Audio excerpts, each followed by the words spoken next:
But who were they and how did they feel? Let's find out. Thanks. Hello. Right, so my father comes from this tiny little island off the German coast. So in case you don't realize, the green stuff is Germany, and then there's Denmark in the north, and Netherlands in the west. And the island's called Föhr. It's about 13 kilometers across, and the people on this island are mainly Frisians. They have their own language and their own customs and their own history. And I've always been really interested in who they were, but I never really looked into it. What I knew was they have these fancy, really nice-looking thatched roof houses. They have the traditional dress, and this really old church, which was first mentioned in 1240, and is apparently now a cell phone tower. And in the churchyard, there are these really elaborate headstones that tell the history of the deceased.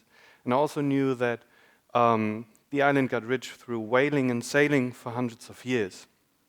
I also knew my father had a family tree based on the church register of this church, but I didn't really know who these people were and what they did and how they lived. What they thought. I still don't know what they thought, but I found out a lot about what they did and how they lived. I'd like to share a little bit about that with you today. So this is a very, very brief section of my family tree, and today I'd like to talk about all these little red dots.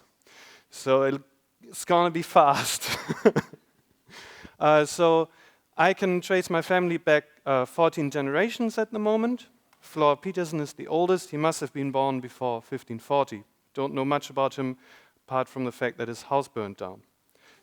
Had someone die of the plague. I had someone burned as the last witch on the island.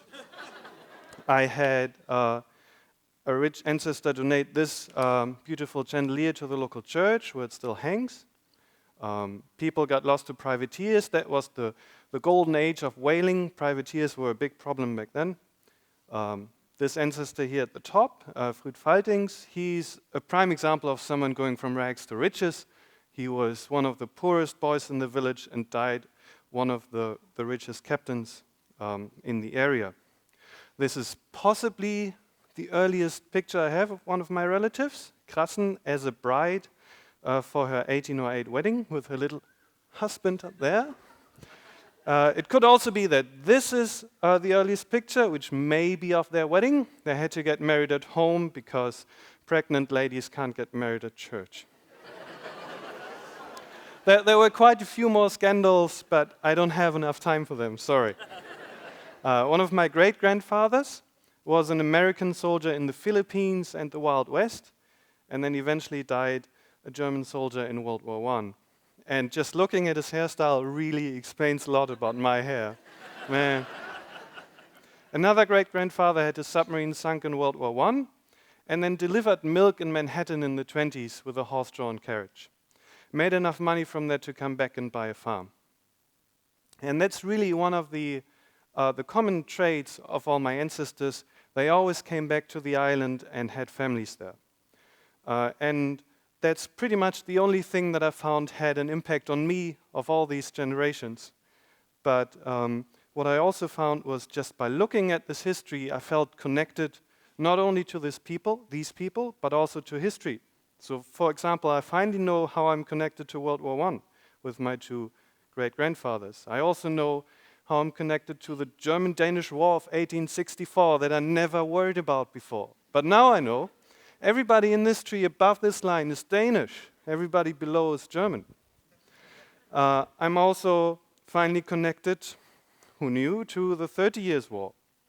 Because that's when the French forbade the Basque people to be whalers for the Dutch. So the Frisians finally took their chance, became whalers for the Dutch for the next 100 years, made a lot of money, were very successful sailors for the next 100 or so years. So that had a huge impact on my family, and it really made history much more alive, I have to say. So through my research, which was basically just reading books and asking my father, I really became much more connected to these people and to history. And it was kind of like finding my roots rather than looking at a tree. So I prefer looking at it upside down And it really helped me find my place in history. It's really rewarding, and I can only recommend that you all go look up your history. I mean, you're Kiwis, right? You would have had people on ships and stuff, so go out and do research. Thank you very much.